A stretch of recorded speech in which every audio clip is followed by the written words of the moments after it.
Yes, and I had this problem many years ago with a bluebird once, and I thought it was my viciousness of starting, and I haven't done it since, so can't have been that, but it's just one of those things.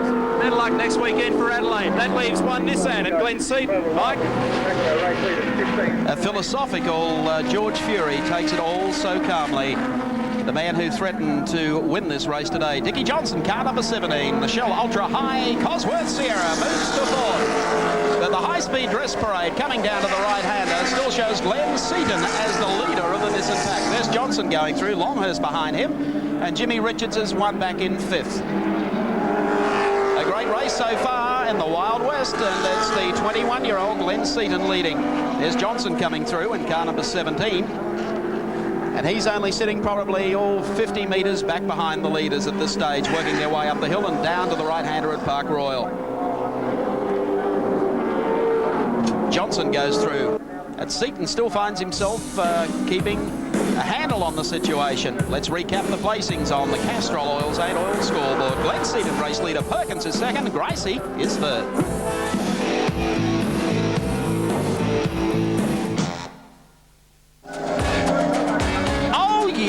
From Wanneroo Park, lap 8 of 55, and boy do we have a motor race going here with Larry Perkins in the NZ Fluid Connectors Commodore. Gracie sits behind him, Johnson is ready to strike, and they are going at it like this is a 5-lap sprint race. Seaton, meantime, continues to lead the field, and just look at Gracie throwing every number he can on Perkins. Here they come, down to the Park Royal right-hander, and Grice will make a charge here on the inside. Slip in, under, and try and take Dick Johnson with him. No, Johnson couldn't hang at that time. Johnson sits back behind them as Perkins plays horsepower now with Gracie. You're travelling with Racecam and the Bob Jane T-Mart's Commodore, and just look at Perkins come back again. Johnson sits in here. Fender to fender stuff. Down to the bottom of Yokohama corner. And Perkins, Grice going in for a wide one, will try and tuck back on the inside as they come to the next right-hander. And Johnson just wants some of this action. What a fantastic scrap. Alan Grice has already left 2 appointment cards on the side of Perkins' machine. He's given him a couple of taps. One of them was down here. And Dick Johnson buying into this one as well in the Ford Sierra. Racecam once more. Alan Grice at the wheel behind Larry Perkins. VK Commodore versus VL. One running Dunlop radial tyres. That's the lead vehicle in this bunch. And Alan Grice running cross-ply Yokohamas. A head-up Motorcraft hill again. And Grice is getting it very much sideways through. They're actually going over the curve completely. He's cut the circuit just a little short there, and it seems to be working for him. This time, Perkins covers his tracks. Grice just pokes the nose of the Bob Jane T-Mart's Commodore down on the inside. Dickie just hangs off them a little bit to make sure that they're going to run straight. Now close it up with the horsepower coming into play with the Ford Sierra over the hill and down now to Yokohama corner. Dick Johnson having for a bit of a look on the inside. Not quite close enough. Seaton, meanwhile, continues to lead. I'll do the split between these guys, and it's now 4.1 seconds. Seaton back to Perkins, the blanket covering the next 3. Then Tony Longhurst up in front of Jim, and look at Grice having another look on the inside. The back of his Commodore working overtime. How long will it be before he overheats these tyres, and can they withstand almost 1 hour of racing? This is the Wild West, and there can be only one winner out of this scrap between the 2 Commodores, and that's the man in the red Sierra. That's correct. The man leading the race has got all the pressure off his shoulders here for a while, because Johnson really needs to rid himself of 2 Commodores and then get on with the job of pegging back the Nissan if he can. At the moment, though, he's got Larry Perkins and Alan Grice engaged in quite a tussle here, coming out of the right-hander and now up the hill. Perkins, the driver, in 5th place in the championship, 43 points, and here comes Johnson down the outside of Alan Grice.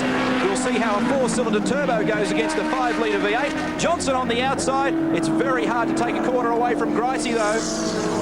Dick now swaps to the inside run for the pit straight. This will be fascinating motor racing. Perkins is clear. There goes Dick Johnson through. Grice, Racecam, the right-hander in the Shell sweeper. How close can you go? Seaton the leader, Larry Perkins second, Dick Johnson from Queensland now up to 3rd, Alan Grice in 4th and still slip-sliding away. As you said before, Grice, they've had a car problem this weekend trying to fix the handling and then a motor misfire. And he looks very competitive. He has looked competitive in the opening laps of the race. Keep in mind, he started well back in the pack. Now, can Dick Johnson put the same number on Larry Perkins in car number 11, the NZ Connectors Commodore? They come out of the bottom turn and work their way up Motorcraft Hill yet again. And he gets closer and closer and closer and pulls out of the draft as they come over the top of the hill. Now, horsepower, Perkins on the outside, Johnson on the inside. The crowd's gone crazy. The crowd just think this is super touring car racing. Johnson, a repeat of Lakeside. Grab your 4X, Brisbane viewers. Sit down, here comes Dicky Boy, and he's on the charge. Oh, Perkins getting a little sideways there under brakes. And you won't have to worry about any legalities with the Dick Johnson turbocharger this weekend. Jill Johnson taking care of the timing on the side of the pit wall. Johnson the mover in the field, but he's got just over 5 seconds to pull back on Glenn Seaton, and the two Commodore drivers will be at it once more for third and fourth. Well, they're certainly going to fall back shortly into the clutches. Keep in mind, this race is still continuing between Perkins and Grice. They're still at it. There's Johnson sweeping through Park Royal and the Shell Ultra High Cosworth Ford Sierra. Touring cars have never done 55 laps around here before. And the big test will come later in the race when the distance tries out the tyres, tries out the brakes. Pit report, and George Fury is back out on the circuit, but obviously having dropped something like about 6 or 7 laps. But how quickly did they change that axle? And I wonder whether or not any of the teams are really contemplating a quick pit stop for tyres. I do recall it some years ago. Oh, and look at this. And Larry Perkins giving Alan Grice the biggest possible serve. Tit for tat. They did it a couple of laps ago, only it was the other way round. Grice, he loves all this. He's just getting into practice for the World 600 when he goes over there with Bob Jaden Foster's to Charlotte, North Carolina at the end of May. So Gricey pulls up one more spot. He advances into third place. And Jimmy Richards also gaining 1 spot, passing teammate Tony Longhurst. But at this stage, it's Glenn Seaton. And we'll keep an eye on the Castrol gap between Seaton and, of course, Dick Johnson. Between this and the last round of the Shell Ultra Australian Touring Car Championship, Les Small's Roadways team has brought out 160 tyres from Yokohama, trying to find a tyre that'll work under the car. There's the race leader, Glenn Seaton, car 15. Lap 14. There's Tricky Dicky. And Grice runs in third. Fourth spot is held by Larry Perkins. Fifth by Jimmy Richards.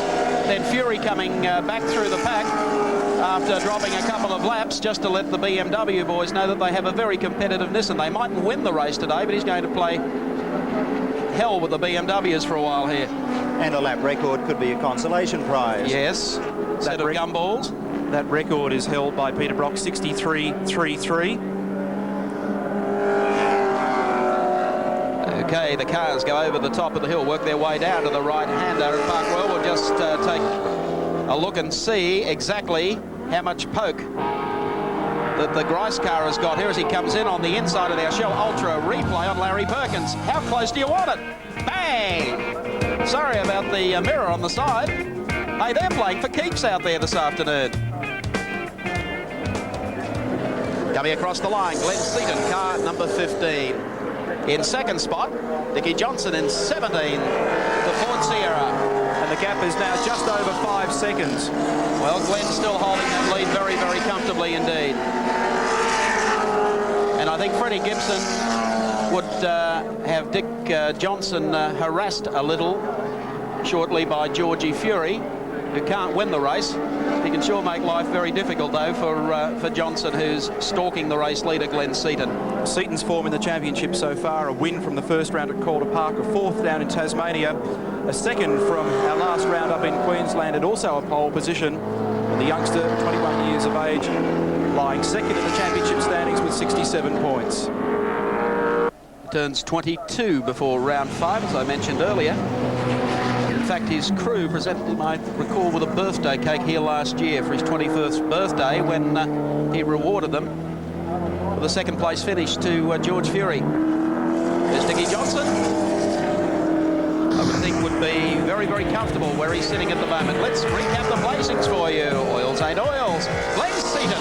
This is Skyline leads from Dicky Johnson, and third is Alan Grice at the Bob Jane T-Mart's Commodore.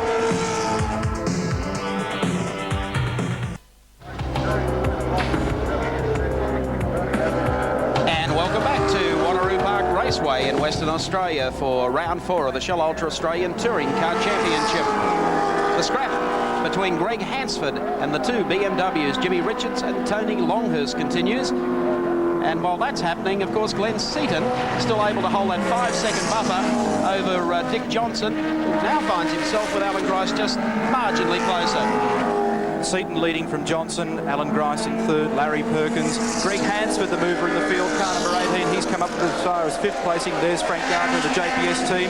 Then it's Jim Richards, then Tony Longhurst, Peter Brock surprisingly further back, and Colin Bond next in car number 75. And the gap to Johnson, between Johnson and Seaton, is closing, about 3/10 a lap. We have all the ingredients for a very exciting finish to this. The big question, though, is tyres, and whether or not 55 laps around this very abrasive surface is going to see off Seaton's tyres and Johnson's, forgetting the Commodores, who are obviously going to encounter problems. Just in front of the, and car number 34, John Farrell, out of his Holden Commodore, oval statewide entry. He's parked down there near Alf Barbagallo sand trap. It's not buried it in there, so he's had problems. This battle here, there's Greg Hansford in the foreground. Behind him, Jim Richards, Tony Longhurst, JPS BMW drivers. And Hansford has come up a long way in this field. It's been a good drive from him so far. These new Ford Sierras are really starting to work now. They're being developed just a little more. The boards go out from the JPS team, and Hansford qualified 9th on the grid, 62.72. Had problems in the first session yesterday. They started the car up to go out. They noticed oil dripping out from underneath and had a split in the sump. The car had to be worked on, obviously. They re-welded it. Greg went out and did only one 30-minute session of practice, hardly got any time in the car on Thursday or Friday, and is now probably just starting to feel a little more comfortable in the car and working himself up much, much closer to the back of Larry Perkins in the NZ Fluid Connectors Commodore. Hansford, of course, has thrown out the plans of the JPS BMW team. Jim Richards, series leader going into today's race. But he's sitting well back at this stage, and in fact, as Neil has mentioned, Hansford is definitely the mover in the field. Look at him just closing here on Larry Perkins. Comes straight up on the tail of Perkins, pulls out of the draft, down on the inside. Perkins really hasn't given anyone a corner easy today, and he certainly hasn't given Greg one there either. Gap first to second, incidentally, Mike, is now 3.48 seconds. That's Seaton back to Johnson, so it continues to close. Larry Perkins and Greg Hansford continuing their great dice. Greg Hansford, one of Australia's leading motorcycle riders before he became a touring car man. All the details here with the compliments of Nissan Know-How. He was second in the World 250 Championship twice, second in the 350 twice, fourth in the Australian Endurance Championship in '84 with Alan Moffat, and third in the James Hardy 1000 that same year. Greg Hansford, car 18. The details with the compliments of Nissan. Over the top of the hill, heading down to Park Royal Corner, and here comes Greg Hansford down on the inside of Larry Perkins. He's making Greg do it the hard way today. Larry's a tough campaigner. Actually the fastest of the Commodore drivers going into today's race, qualifying yesterday, but just look how that little Sierra just picks up the Commodore over the top of the hill. Now he's got the lie right for the turn. He's thinking about it now. He's going for, oh, it's all over the place. Brave one, Greg, but how slow will he be out of the corner? Larry should be able to go through on the inside. Now, if the torque of the V8 will work for him, he's got the inside running for the next one. Greg, head down, tail up, but he's on the wrong side of the road. Hard work ends up with nothing. And actually, Greg was running away from the BMWs a couple of laps earlier. Larry's now brought them up along with Greg. He's not letting Greg do it easy. Well, he's having his attention diverted by a white Commodore, and the gap between Dick Johnson in second and Alan Grice in third is now 1.5 seconds. Greg was very keen to finish this race, was planning on playing it conservatively. It doesn't really look like he's doing just that. A ninth out of the first round for him, a sixth at Simmons Plains, and then unfortunately that didn't finish result up in Queensland a couple of weeks back at Lakeside. We'll see whether there's a carbon copy performance now of the previous lap. Hansford, this car very quick coming out of these corners, a lot of torque. Larry very wisely covers his ground moves to the inside. Hansford now again having to go the long way round if he can do it. Side by side with the NZ car. There's Julie Hansford. Come on, Greg, she said. Don't worry about it. You're not going to get through on the outside. He'll try and pull down the inside of Perkins, but Perkins was too sharp and too smart and too fast coming off the last turn. There, Greg pokes the nose down as Larry goes in pretty deep. And Jimmy Richards and Tony Longhurst join on the tail of the Sierra now. They're going to make life unbearable for Larry Perkins, who locks up a break as he points up through the S's there to the top of Motorcraft Hill. They've had a great race going for the last 10 laps. Perkins, who looked so sharp in the opening few circuits, will now be protecting tyres. These two cars on screen at the moment are running Dunlop radial tyres, and the two behind are on Pirellis. First car's about 1,325 kilograms. The next one's just a little over 1,000, and the two cars behind are about 960. So a curious mixture here of weights and horsepowers and tyre compounds. It's surprising they're transmitting to very close on the track. While our cameras are not showing the leaders, I can tell you the gap between first place Glenn Seaton and second place Dick Johnson is 2.8 seconds. Well, we're keeping a look on that for you, but in the meantime, this is where the scrap is, because Perkins really holds the key to this race for the JPS BMW team. And just behind this bunch of drivers, we have Peter Brock in the number 6 Holden dealer team entry. Yes, we'll catch up with Brock. He's really running a race by himself and a little off the pace here in Western Australia. But we'll catch up with him a little later on in the event. He hasn't been able to capitalise on Larry holding the field up. That's being a little unfair on Larry. I guess Larry's running as hard as he possibly can. He's giving nothing away to Greg Hansford. He's making the youngster work hard. Brock is back in 8th position. Larry's a very cunning driver, and I would imagine he would be attempting to conserve his tyres and brakes, and at the same time make life very difficult for those behind him. Another run on the inside for Greg Hansford. 2.9 seconds between leader Glenn Seaton and second place Dick Johnson. Alan Grice still in 3rd position, putting a lap on Tim Slargo. George Fury some laps down, car number 30, having broken an axle on the start line. And then this great scrap here for the minor placings, led by Larry Perkins in the NZ White Commodore, owned by Colin Giltrap of New Zealand. VK model Commodore, and Larry hoping to run one of the newer VL models after the Shell Ultra Australian Touring Car Championship for the longer distance races. Once again, they head over the top of the hill down to the right-hander. Perkins, Hansford, Richards and Tony Longhurst.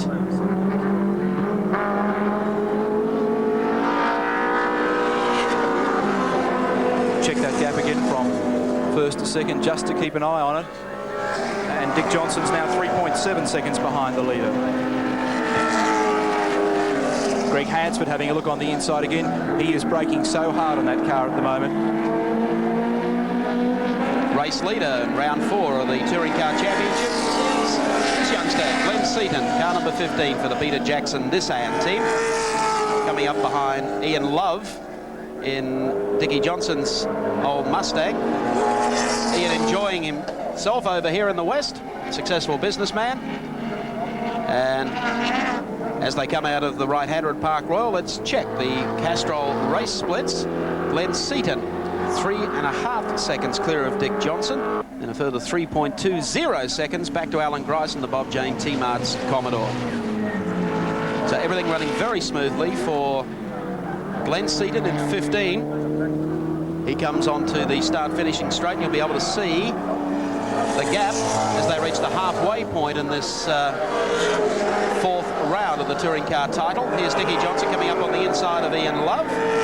Takes Love nicely there in the Shell Ultra High Cosworth Ford Sierra. So he has plenty of time still up his sleeve to edge back the gap that obviously Seaton has established in the first half of the race. And the order at the halfway mark: Seaton, Johnson, Grice, Perkins, Hansford, Richards, Longhurst, and 8th place Bond.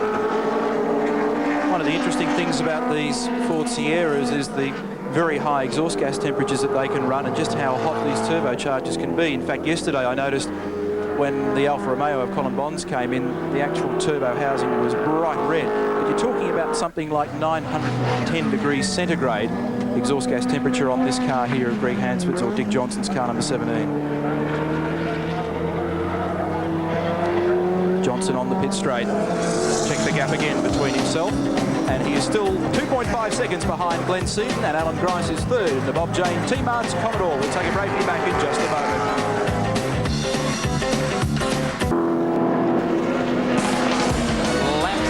of 55 in round 4 of the Shell Ultra Australian Touring Car Championship. Peter Brock on the racetrack, running 8th at the moment in car number 6. Brocky hasn't had the happiest of weekends. His transporter broke down on the way over here, and then they had a support vehicle that his crew managed to put on its side on the way to the racetrack yesterday for practice. He has felt the pinch, so to speak. And there's Bev Brock in the Mobile Holden dealer team pits, keeping score for her hubby as he powers on, still running in 8th and not making any impression at this stage on the leaders. He's got a couple of VL Commodores in the workshop, which he hopes to have ready for the end of the Touring Car Championship, one of which is almost completed. That's why he's only got half the crew here this weekend. And in a couple of weeks' time, we'll announce some additional associate sponsorship arrangements with City radio station Triple M FM and Melbourne Xeon FM. So Brocky continues in 8th spot, car number 6. Colin Bond is running 9th, but the man leading the race, obviously, is Nissan's Glenn Seaton. And we take our second race cam unit, riding aboard with Glenn Seaton to show you a lap around Wanneroo Park Raceway. Keeping in mind he's heading downhill now to the run at Park Royal, which is the right-hander.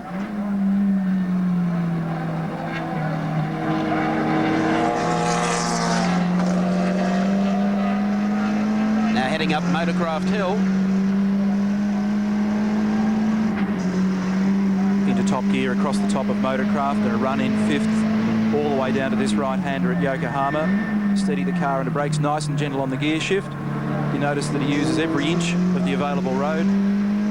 Very, very smooth driver, Glenn Seaton. Completes his 32nd lap out of 55. The car just a little taily that time. You notice him working very hard to correct. And he would be probably around about half to 3/4 a lap ahead of Colin Bond in car number 75, the Alpha, Caltex Alpha. 9th position on the road.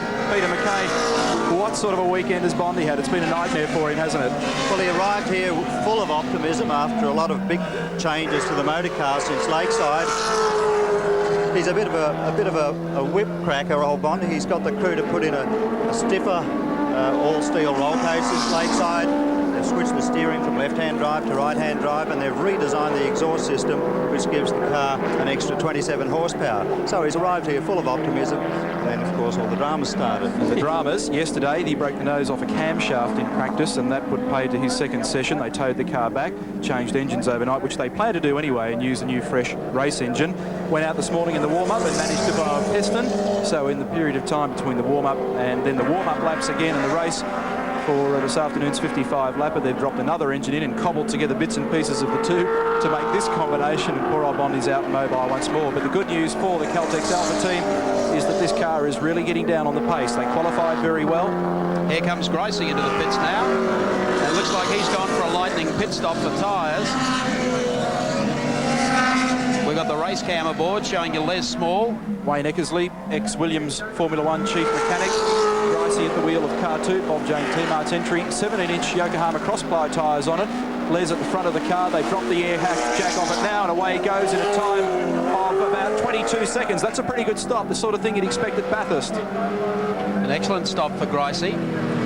Keeping in mind the tyres on Larry Perkins' car obviously would be feeling a bit second-hand at this stage. He, of course, is being able to keep the Sierra at bay as well. Seaton goes across the line again, still leading our race. Sticky Johnson in second spot in the Shell Ultra High Cosworth Ford Sierra. The problem with that stop of Gracie's is it drops him from 3rd to 10th position on the road. That's how long it takes. And I wonder whether it was a planned stop or whether he just ran into tyre. They seem to be pretty well organised, which suggests that they had it in mind.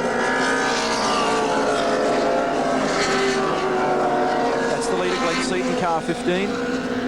Driving away comfortably from the field at the moment. Seems to have things under control. There's no fuss or bother down in the Peter Jackson camp. Dick Johnson, the gap between he and the leader just continues to seesaw a little bit. And it's going to be a game of cat and mouse to the end to see whether or not either of these two cars knock their tyres around, or their drivers end up tired, or they wear brakes. That's the gap. Johnson just coming across the top of Motorcraft now. 5.1 seconds. And this will give you some idea of the gap then back to third place as the drivers come up towards the Motorcraft Hill, and the new third place driver will be Larry Perkins in car number 11, and he of course is battling with Greg Hansford. There they go. It surprises me that he's been able to shake off Hansford. Hansford was very hot, picked Perkins up some laps back, gave him a tough time. Larry responded, and Greg has been sitting back probably a second or so behind him. So Larry Perkins continues for the NZ Connectors Commodore. And George Fury comes to the pits for the second time. The last few laps that he's been going by, the car's been making a dreadful misfiring sound. It's not a good day for car 30. The man that won this race here last year, pole position today, travelled about 10 feet and the axle went to lunch. Set the pace all this week too, did George Fury, and very, very confident of his chances. He thought he finally had the wood on the BMs.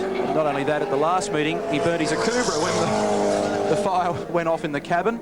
So he's had a rough couple of trots. Yes, I guess the man everyone thought was a low-down messiah for the Australian Touring Car title this year, George Fury. Things aren't going so well for him. Graham Hurley of Western Australia. He's back in 11th position in the car built and prepared by Les Small of the Roadways team. And the good news for the Shield Seats entry is that Graham intends to complete the rest of the Shell Ultra Australian Touring Car Championship. He's been in racing a long time, 33 years of age, a local of course, racing for 12 years. First in the Wanneroo 300 street class, and also took out the big event in 1985. Those details with the compliments of Nissan and Digital. There's Graham Hurley going through the S's, and once again up towards Motorcraft Hill.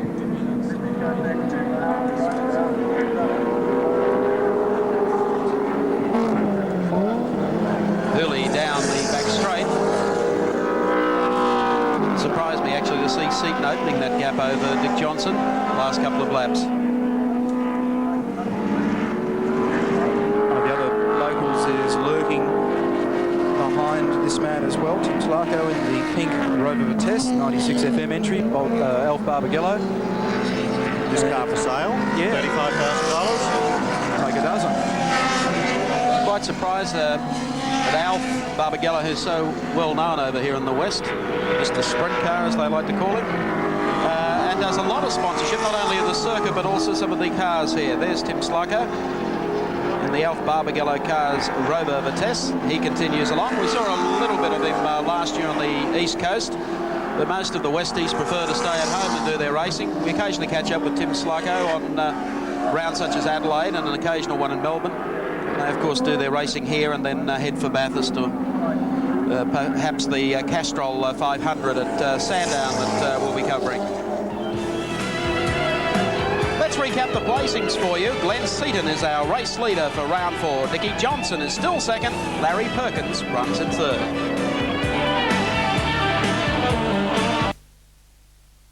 Lap 40 of 55, round 4 of the Shell Ultra Australian Touring Car Championship. We're watching the battle for third.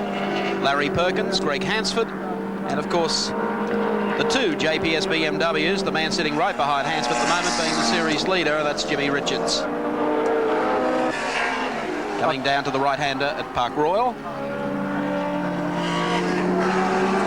I've just done some calculations. It's very early to start speculating, but should Glenn go on to win, he lifts his point score to 106 from 67.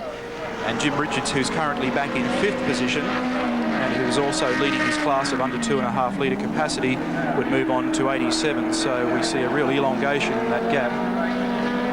Let's check the Castrol GTX2 race splits. Glenn Seaton, as you can see, has opened that gap up over Dick Johnson, 5.80 seconds. And then, of course, then back to Larry Perkins in third. Well, that's 18.2 seconds.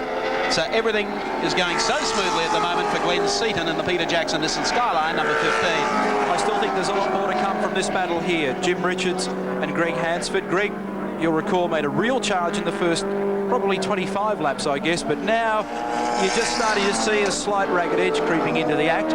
And if anything, Jim Richards is getting just a little stronger as he now goes down through on the inside, and that would move him up to 4th position. Behind Larry Perkins, Hansford dropping back one, and then behind him, Tony Longhurst in the second M3.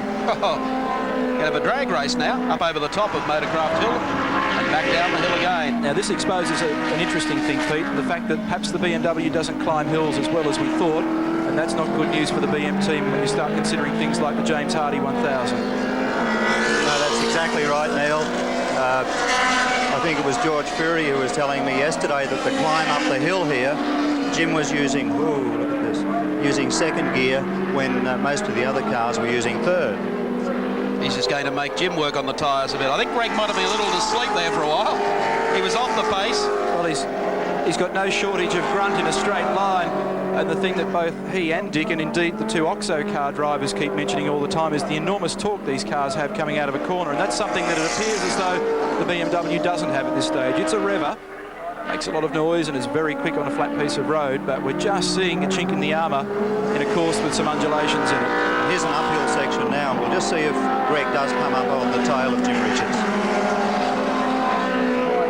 This is the top of the Motorcraft Hill, the longest straight at Wanneroo Park, 2.41 kilometres. Now Hansford makes a run. He needs to be on the inside coming out of here to get the run for the next turn. That's where Jim's had it over him. And you notice how Jim is really covering his ground very carefully and then just eases across to the middle of the road, which means that Greg has to go one way or the other and really show his hand. He won't fool Richards pretty quickly. No way. $5,000 bonus to be on top of the leaderboard. Jim would really appreciate that.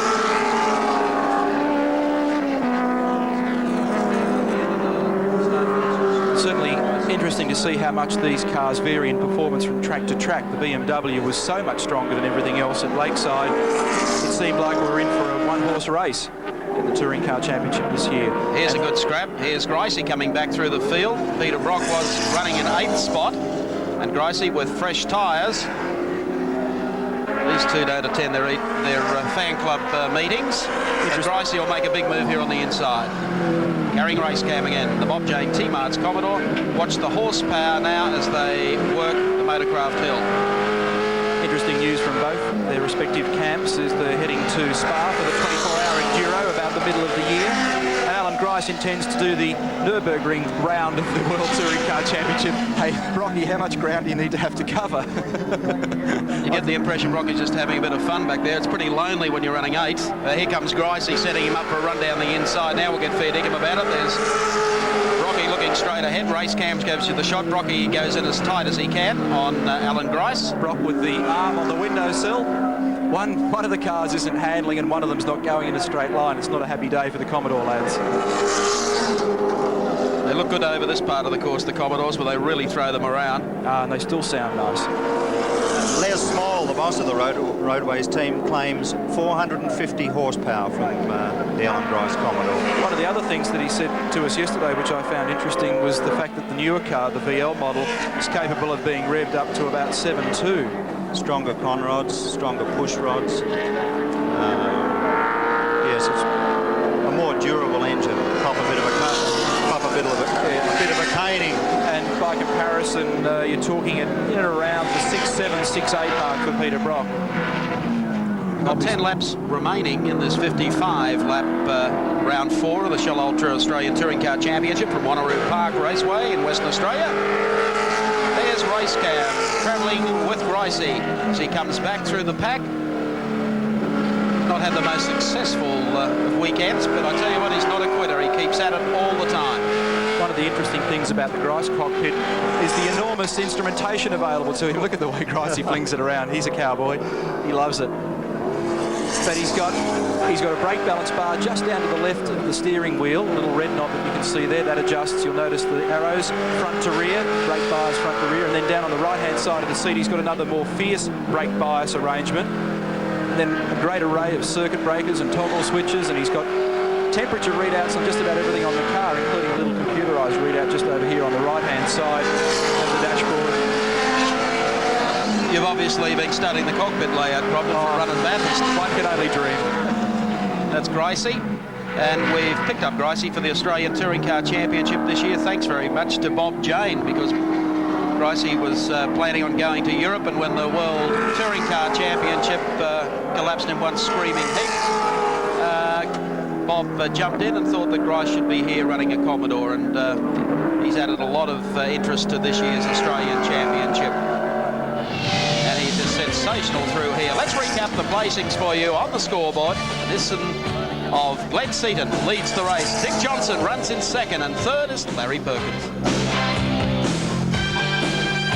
Lap 48 of 55, round 4 of the Shell Australian Touring Car Championship. 21-year-old Glenn Seaton continues to lead, 5+ seconds clear of Dickie Johnson. And there goes Seaton heading up to the S's. Georgie Fury gets an early shower. There's wife Marg keeping lap times going for Glenn Seaton. A couple of bad rounds for the friendly farmer from Calmalmo in New South Wales. The scrap that is developing, though, is for third. It involves Larry Perkins in the NZ Fluid Connectors Commodore. On screen at the moment, and the man closing on him rather dramatically is Jimmy Richards in the JPS BMW M3. Perkins has driven a copybook race. He's had plenty of pressure on him since the race started. He's been able to fend off Greg Hansford. Had a great scrap going with Alan Grice. He's going to find a rather aggressive Jim Richards, who's getting off the road there a little bit, coming over the lip. As the laps now dwindle, and Jim knows a certain third here will keep him probably on the leaderboard. Yeah, I'm just doing some calculations at the moment, and I think that Jim ends up with somewhere in the region of about 87 points. It's all if and but. We've still got laps to go, so I won't get too excited about all that. It would really be terrific if someone could come up with a point score system that the average person could understand. Well, you need a calculator, a slide ruler, a protractor, and then an hourglass to sort it out. There's so many points tables. And an IQ.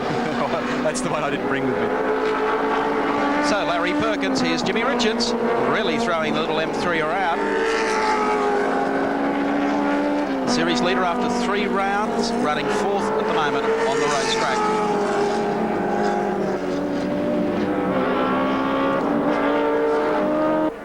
Down to right-hander at Park Royal. Richards, car number 3. Of course, the M3 BMW enjoying tremendous success overseas this year with a couple of rounds of the World Touring Car Championship. Very successful in round 2 in Spain last weekend. Not so successful when they weighed in on the Metrical fluid check at the opening round at Monza when they're all disqualified. So there's Richards. And it will get closer and tighter with Perkins as the race goes down in the final few laps. Let's check out the race splits. And Glenn Seaton, as you can see, has opened that gap on Dick Johnson, now 6.80 seconds. And from Dick Johnson back to Larry Perkins, 15.40 seconds. So, if anything, Perkins has picked up just a little bit. Was out to 18 a while ago.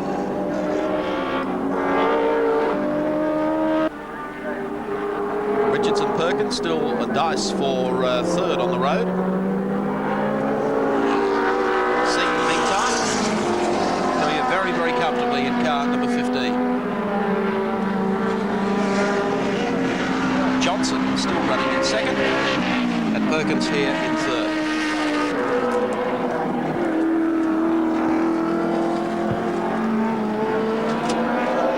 There's Dickie Boy, 17. This will be a very, very pleasing result for Dick Johnson this afternoon. Amid all the controversy of the problems they had at Lakeside after coming through the field like a man possessed, and all the hoo-ha about the eligibility, 7 days suspension and 24 hours for his partner Greg Hansford. He's come back to Western Australia. He's given this race a very, very good shake indeed. And we expect the little Cosworth Sierra to get quicker almost at each outing. Dick has great faith in this car, very easy on tyres. And he's obviously enjoying being up at the front of the field after spending a couple of the years in mid to rear field in the Mustang. What'll be interesting is just how quick these cars are along that very long straight at Adelaide International Raceway next weekend. And again, we have presented with a new set of facts when there's certainly no rise and fall in the Adelaide circuit. She's all flat strap, big long straight, and a couple of squiggles up the back to make a nuisance of themselves, and that horrific bowl where tyres, the outside tyres on the left-hand side of the car, get a real workout. So again, not, I guess, all that favoured for the V8s, but what they lose in the roundabout, they pick up on the swing, because down that straight they'll probably be really hauling. And Frank Gardner of the BMW team, a little pessimistic about his team's chances in Adelaide. He thinks that long straight might kill them. Talking about killing them, car number 4, Tony Longhurst, makes a stop. They had the boot of the car up. I wonder whether or not they were putting any fuel in. Pretty unusual thing to be doing at this race distance, unless they undercalculated their fuel requirements. Leaders on their 53rd, 54th lap, and now heading around towards gaining the last lap board. In fact, it's just gone out. So a little less than 1 lap to go for Dick Johnson here in second place. Here's our race leader, Glenn Seaton.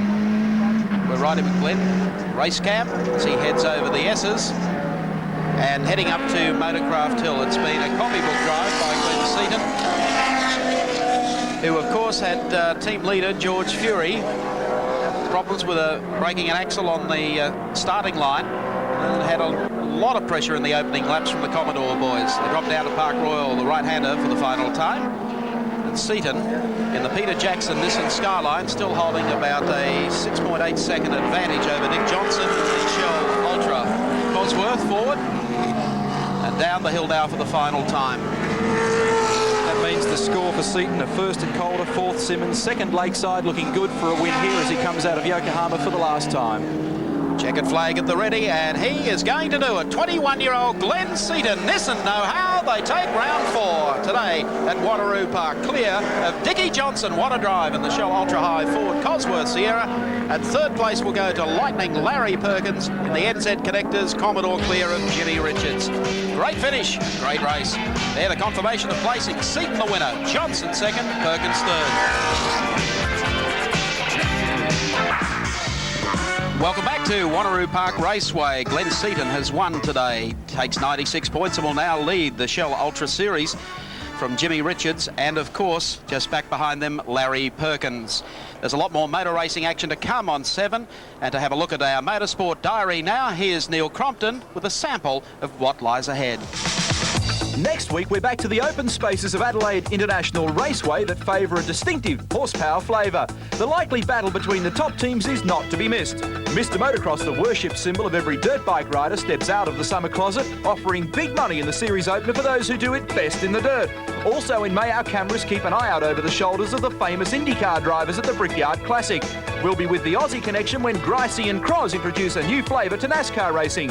Mix that in with a little of the brave lads on the 500cc World Motorcycle Trail, plus 2 more big automotive engagements at Wanneroo and Surfers at its Magic Motorsport in 7's Big Action Month of May. What a beauty, round 4 of the Shell Ultra Australian Touring Car Championship.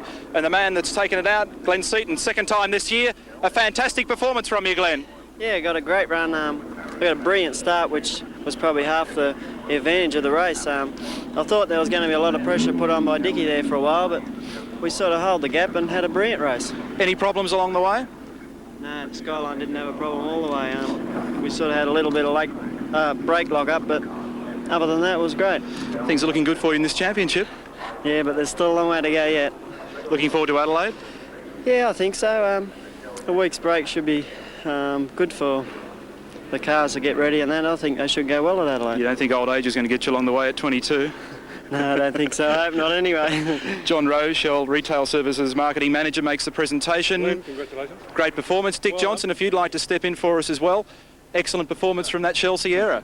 Well, at least the hairdryer stayed together this weekend, so hopefully, you know, we've solved some of the problems that we've had with it, and maybe next weekend it might even be one further up, we never know. The development of this car is really coming together, isn't it?